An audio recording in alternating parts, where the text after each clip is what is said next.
હાય, હું છું ડોક્ટર આઝાદી પટેલ. રિસન્ટલી ઈશા અંબાણીએ ડિક્લેર કર્યું છે કે એમના જે બંને ટ્વિન્સ છે તેઓ આઈવીએફ ટ્વિન્સ છે, એટલે આઈવીએફની ટ્રીટમેન્ટથી રહ્યા છે.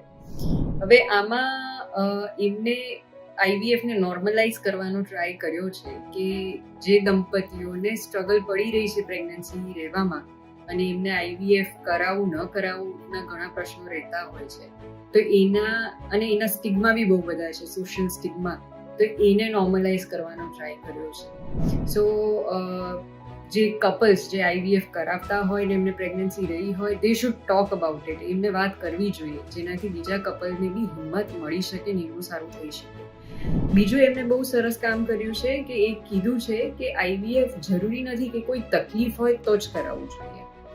આઈવીએફ કદાચ પ્રેગ્નન્સી ફાસ્ટર અચીવ કરવી હોય એના માટે બી કરાઈ શકે છે, કારણ કે જ્યારે કુદરતી પ્રયત્ન કરો કે બીજી કોઈ ટ્રીટમેન્ટ કરો અને એ ફાયદો ન બતાવતું હોય તો એ બી એટલું જ ફિઝિકલી, ઇમોશનલી, મેન્ટલી ચેલેન્જિંગ હોય છે.